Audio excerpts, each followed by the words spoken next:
दोस्तों, अगर आपको स्टैंडर्ड क्वेश्चन सीखना है ना, तो सबसे पहले आपको विद्यार्थी जीवन को थोड़ा समझना पड़ेगा। क्यों सर? स्टूडेंट लाइफ में क्या होता है, अगर किसी को आज पता चल जाए कि उसका एग्जाम 2 महीने बाद होने वाला है, वो विद्यार्थी सबसे पहले क्या करेगा? वो सबसे पहले सोचेगा ना वो विद्यार्थी कि दोस्त मेरा औकात अभी कितना है, मेरा तैयारी कितना है, अभी तक हम कितना रेडी हैं। उस हिसाब से एक टारगेट वो डिसाइड करेगा। क्या टारगेट? कि उसको क्या चाहिए, एग्जाम में फर्स्ट डिवीजन चाहिए कि सेकंड चाहिए कि रैंक चाहिए। आखिर जो भी उसका चाहत है उसको पूरा करने के लिए उसे क्या बनाना पड़ेगा? प्लानिंग। अच्छा, एक योजना, सिर्फ प्लानिंग नहीं, स्ट्रेटजी भी बनाना पड़ेगा। प्लानिंग का मतलब क्या हुआ दोस्त?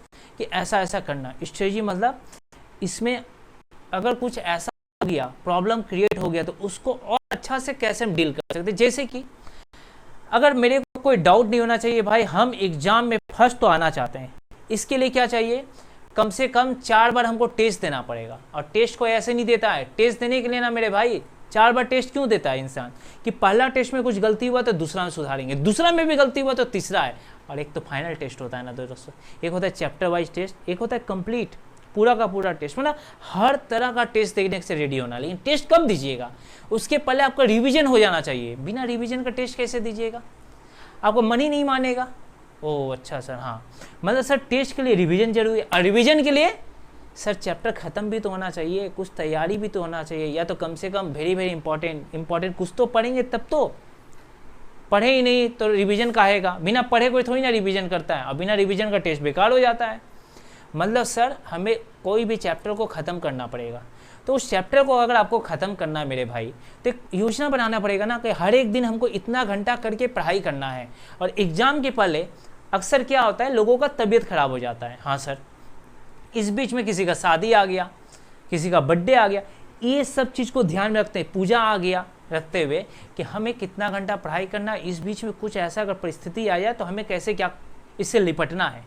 तो इतना अगर आप रेडी हैं, अगर आप ऐसा सोच रहे हैं और ऐसा हर एक दिन फॉलो कर रहे हैं, या ज़्यादा से ज़्यादा फॉलो कर रहे हैं, तब आप जिसका सोच रहे हैं शायद वैसा रिजल्ट हो। क्यों? हम लोग सोचते हैं 80% लेके आएंगे। क्या 80% आता है मेरे भाई? ईमानदारी से बताना। नहीं बता तो नहीं सर, जितना सोचते हैं ना उससे थोड़ा कम ही आता है, या 70% आ जाएगा या 60%। हाँ सर, लेकिन बहुत ही कम ऐसा केस होता है जब जितना सोचिए उतना मिल गया, या उससे अच्छा कुछ मिल गया, सरप्राइज हो गया। नहीं सोचे थे भाई, लेकिन उससे भी अच्छा आ गया। तैयारी किए थे लेवल समझ के, लेकिन एग्ज़ाम का पेपर ईजी आ गया, या हो सकता है चेकिंग ईजी हो गया हो। ओह अच्छा, हाँ सर, तब शायद कभी ऐसा हो जाए तो अलग बात है, नहीं तो हम लोग जितना सोचते हैं उससे कम ही आता है। ऐसा ही होता है ना मेरे दोस्त। तो आप लोग बताइए, उसी तरीके से जब हम लोग स्टैंडर्ड कॉस्टिंग पढ़ना चाहते हैं ना, स्टैंडर्ड वर्ड का मतलब है एस्टिमेट करना, एक अंदाज़ा लगाना, एक बेंचमार्क फिक्स करना। जैसे स्टूडेंट एक टारगेट फिक्स करता है ना कि इतना % लेके आना है, उसी तरीके से बड़ा बड़ा कंपनी, बड़ा बड़ा ऑर्गेनाइजेशन में एक टारगेट सेट होता है। क्या टारगेट सेट होता है? कि हमको आखिर इस साल कितना गुड सोल्ड करना है, कितना सामान बेचना है, ये हमारा टारगेट है। अगर हम उस टारगेट को अचीव कर लिए तो ठीक है, मतलब मेरा योजना सही था, प्लानिंग सही किया, उस चीज़ को इम्प्लीमेंट किए, कर दिखाएं, मैंने जैसा सोचिए वैसा फॉलो किए, वैसा इम्प्लीमेंट हुआ, वैसा रिजल्ट मिला। लेकिन जी जान लगा दिए, रिजल्ट हाथ नहीं लगा। हम लोग सोचे थे, पता है क्या दोस्त, आप लोग सोचिए, अगर हम लोग सोचे थे कि इस साल ना सर, इस साल पक्का हम सच बता देते हैं, इस साल हम लोग जो सेल्स होगा ना सर, इस साल हम लोग सेल्स कर दिखाएंगे आपका कितना मेरे दोस्त, मान लेते हैं सर 500 करोड़ का। कितना दोस्त? 500 करोड़ है। हाँ 500 करोड़ का, इतना का टारगेट रखे थे। लेकिन सर जानते हैं क्या हुआ? इस साल सेल्स सिर्फ हुआ है 300 करोड़ का। कितना मेरे दोस्त? 300 करोड़ का। अब बताइए, अब हमको तो सोचना पड़ेगा ना, एनालिसिस करना पड़ेगा ना, कि आखिर जितना सोचे उतना सेल्स क्यों नहीं हुआ। रीज़न क्या था? सेल्स मैनेजर सही नहीं था, कि मार्केट में स्थिति मंदी आ गया, कि कुछ ऐसा हुआ हमारे हिंदुस्तान में जिसके कारण से लोगों का आर्थिक स्थिति कमज़ोर हो गया, क्या मेरा प्रोडक्ट का कोई सब्स्टिट्यूट आ गया, विकल्प आ गया, इसके कारण से सेल्स नहीं हुआ। हम जो सोचे थे नहीं हो पाया। होना था क्या, क्या हो गया, मतलब सोचे थे क्या, क्या हो गया। तो सोचे थे क्या, इसको बोलते स्टैंडर्ड। क्या बोलते मेरा बच्चा? स्टैंडर्ड। सोचे थे क्या, सोचा था क्या, स्टैंडर्ड। एक्चुअल मतलब क्या हो गया? ओ सर एक्चुअल। ओ सर अब समझे। अच्छा सर, लेकिन 500 करोड़ सोचते हैं, 500 करोड़ हो जाता है, बोलते गुड, बहुत अच्छा। अच्छा सर ठीक है, और अच्छा समझते। ये है भाई मटेरियल। अब बताओ किसी सामान को अगर बेचना है तो उस सामान को, प्रोडक्ट को बनाना भी तो पड़ेगा मेरे भाई। तो हम लोग क्या कर रहे हैं, हम लोग एक प्रोडक्ट को बनाते हैं, तो प्रोडक्ट को बनाने में मान लें कि 200 करोड़ का खर्चा लगेगा, ऐसा हमारा अंदाजा है, सोच है। इस टारगेट के अनुसार चल रहे हैं कि मटेरियल लगेगा 200 करोड़ का, लेबर लगेगा भाई 100 करोड़ का, ओवरहेड का मतलब होता है इनडायरेक्ट खर्चा। क्या है बताएंगे, रुक जा। सबसे पहले सोचिए मटेरियल, सोचे थे 200 करोड़, पता है कितना लग गया मेरे भाई, लग गया आपका 250 करोड़। अब बताइए सोचे थे 200 करोड़, लग गया 250 करोड़, क्या करेंगे? प्रोडक्शन डिपार्टमेंट से पूछते हैं, प्रोडक्शन मैनेजर जी, प्रोडक्शन मैनेजर जी आप बताइए हमको एक्स्ट्रा कितना लगा है? 50 करोड़ लगा ना, 50 करोड़ भाई एक्स्ट्रा क्यों लगा आप बताइए। प्रोडक्शन मैनेजर बोलता है सर मेरा कोई गलती नहीं है। काहे नहीं गलती है भाई, मेरा 200 करोड़ का जगह 250 करोड़ लगा दिया है। अब बता, कस्टमर तो ज़्यादा दाम देना नहीं चाहेगा, तो मेरा तो लॉस हो जाएगा मेरे भाई, या तो प्रॉफिट कम होगा। अब बता हम क्या करें, तुमको रखेंगे तुमको निकाले। प्रोडक्शन मैनेजर जी बोले सर मेरा कोई गलती नहीं है। कौन बोल रहा है? Production manager. क्या बोल रहा है कि सर मेरा कोई गलती नहीं है, सर हम कुछ गलती नहीं किए हैं, हम तो सर जितना सामान बनाने में यूज होता उतना ही यूज किए, 1% भी वेस्टेज नहीं किए सर, बेकार का, जैसा योजना हुआ था वैसा ही काम किए थे। गलती है पता है सर किसका? परचेज मैनेजर का। जो परचेज मैनेजर जी है ना, उनसे जाकर बात किए, वो ना सामान का दाम मार्केट से ज़्यादा दे के लेके आए, वो 50 करोड़ एक्स्ट्रा लगाए हैं। तो बता भाई, प्रोडक्शन मैनेजर का गलती की परचेज मैनेजर का? परचेज मैनेजर का। परचेज मैनेजर से पूछे, कोई जवाब नहीं। काहे ज़्यादा लगा? कोई रिप्लाई नहीं। क्यों? मार्केट में ज़्यादा दे के आया, पैसा झाड़ने के चक्कर में, सोचा कोई पकड़ने वाला नहीं है, बोलने वाला नहीं है। अब बताइए, आज हम लोग स्टैंडर्ड कॉस्टिंग सीख रहे हैं, बोल के ना क्या कर रहे हैं, सिर्फ यहाँ नहीं रुके कि 50 करोड़ लग गया एक्स्ट्रा, क्या करें, क्या करें, एनालिसिस करो। इस प्रोडक्ट परचेज मैनेजर से जवाब पूछो, नहीं दे पाएगा इसको लात मार के निकालो, ज़रूरत नहीं है ऐसे इंसान का। लेकिन परचेज मैनेजर बोलता है सर जब सामान खरीदने गए थे ना, पूरा देश महंगाई से जूझ रहा था, और जब प्लानिंग हम लोग किए थे कि 200 करोड़ में काम हो जाएगा, उस समय हमारे देश का हालात ऐसा नहीं था। आपको पता है बाढ़ आने के कारण सामान का दाम बढ़ गया, या भूकंप आने के कारण बढ़ गया, या मार्केट में वो प्रोडक्ट नहीं था। आप पूरा मार्केट छान लीजिए, पता कर लीजिए, पता कीजिए ना सर, कीजिए। अगर मेरा गलती निकला तो मेरे सैलरी से काट लीजिएगा, आप पहले पता कीजिए। तो हम देखें परचेज मैनेजर जो जवाब दे रहा है ना, वो वाकई में जस्टिफाई है, कर सकते हैं, हाँ भाई बात सही है, हम लोग पता किए, परचेज मैनेजर को कोई गलती नहीं, तो छोड़ देंगे, ऐसा था किस्मत में, हो गया। लेकिन अगर परचेज मैनेजर जवाब नहीं देता तो हम क्या करते, इसको लात मार के निकाल देते। ओह अच्छा सर, हाँ सर। लेकिन एक बात बताइए, आप इतना राम कहानी बताएं, हमको कोई दिक्कत नहीं है सर, लेकिन कभी कभी ऐसा भी तो हो सकता है सर, मान लीजिए ऐसा नहीं हो के ना, जैसे कि अभी आप देखें यहाँ पर, क्या देखें, 250 करोड़, 250 करोड़ नहीं लगता। मान लीजिए सर ये काम हो जाता आपका 180 करोड़ में, कितना में हो जाता? 180 करोड़ में। तो अब बताइए, अगर कोई आपका पैसा सेव करेगा तो ऐसे लोगों को बोनस मिलना चाहिए कि नहीं मिलना चाहिए, अवार्ड में देना चाहिए कि नहीं देना चाहिए? देना चाहिए ना मेरे भाई। तो अवार्ड किसको देते सर, प्रोडक्शन मैनेजर को कि परचेज मैनेजर को?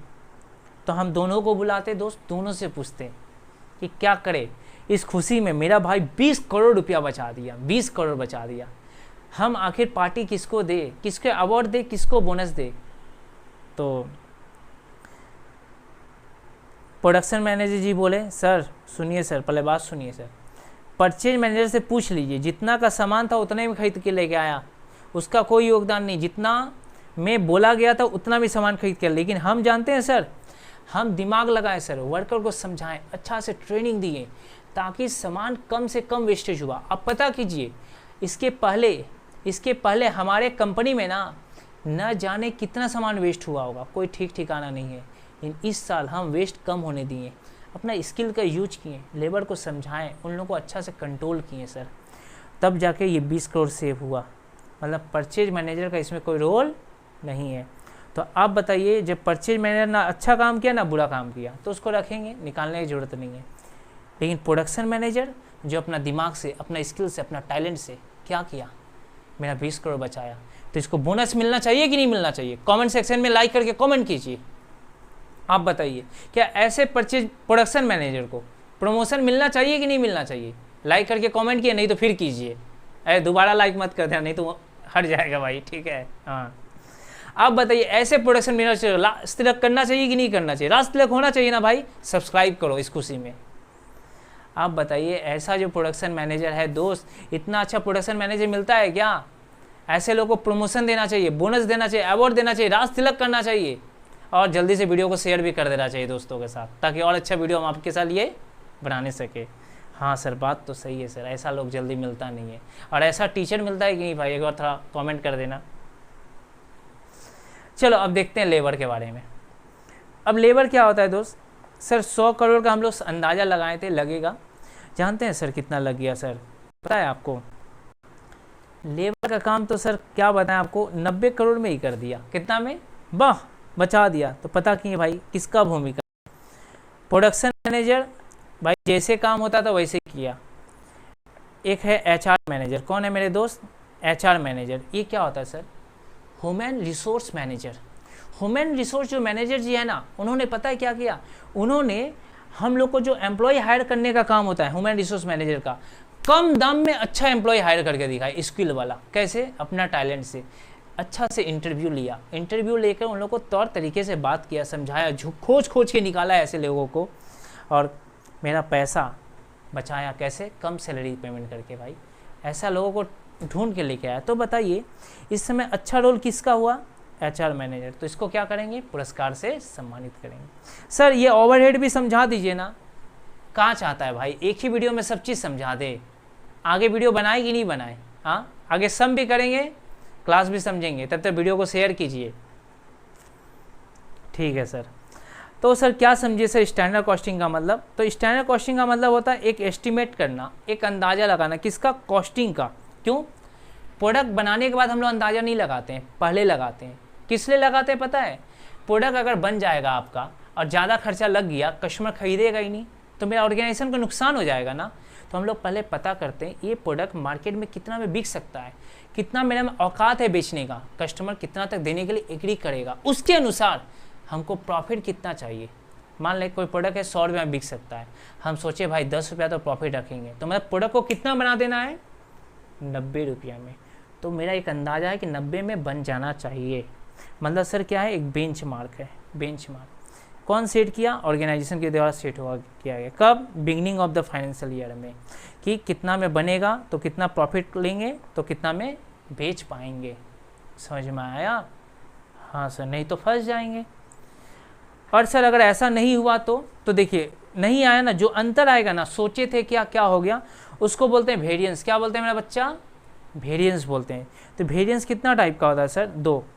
एक है फेवरेबल का मतलब सर सोचे थे सर इतना में सामान बना देंगे, उससे भी कम दाम में बना दिए, कम दाम में बना दिए, मैंने पैसा बचा दिए, मतलब मेरा ऑर्गेनाइजेशन का इनकम हो गया, खुशी का बात है। ये है फेवरेबल।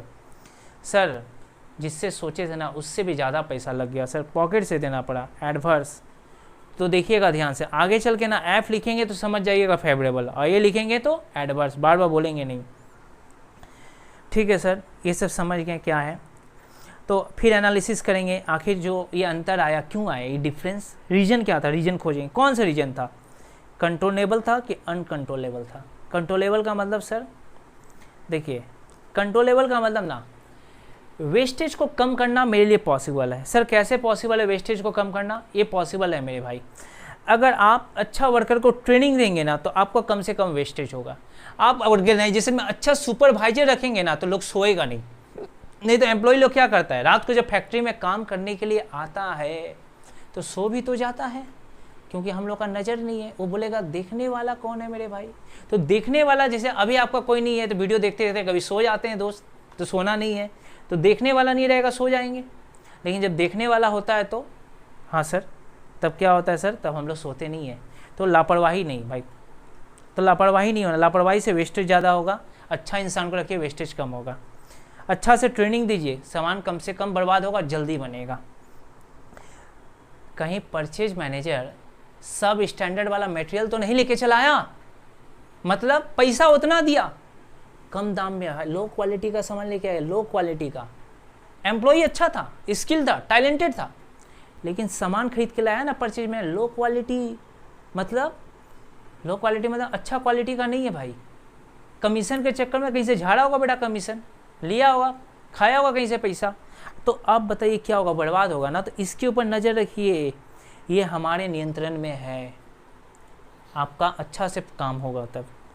अनकंट्रोलेबल का मतलब सामान का दाम भाई कोई रीजन से अगर बढ़ गया तो उसमें कुछ किया नहीं जा सकता, उसमें कंट्रोल नहीं है। हाँ, आप अंदाज़ा लगाइए, अगर आपको पता है पहले से सामान का दाम बढ़ने वाला है तो ठीक है, पहले से परचेज कर लीजिए। लेकिन आपके पास अगर वो अंदाज़ा नहीं है, आप नहीं कर पाते, अचानक से कुछ ऐसा हो गया, भूकंप आ गया, बाढ़ आ गया, या कोई ऐसा कॉम्पिटिटर आ गया, तब कुछ किया नहीं जा सकता, या कोई ऐसा सब्स्टिट्यूट प्रोडक्ट आ गया, तब कोई उपाय नहीं भाई। तो ये मेरे नियंत्रण में नहीं है, ये तो हम कुछ नहीं कर पाएंगे दोस्त, इसके ऊपर तो कर सकते हैं ना। ठीक है सर, देखिए अभी तक तो हम लोगों ने सुना ना, लेकिन आपको नहीं लगता मेरे भाई कि अभी तक जो सुने समझे, इसको अच्छा तरीके से एक सवाल का रूप दे दे, हम लोग सवाल करें, तो नेक्स्ट क्लास में हम लोग मिलेंगे सम के साथ। लेकिन अगर आपको सम चाहिए तो वीडियो को थोड़ा लाइक करके जल्दी से भाई शेयर कीजिए, और सब्सक्राइब करके बेल आइकॉन में ऑल को क्लिक कीजिए, ताकि मैं आपके लिए और अच्छा वीडियो बनाऊँ। और लिखिए अगला चैप्टर कौन सा चाहिए आपको।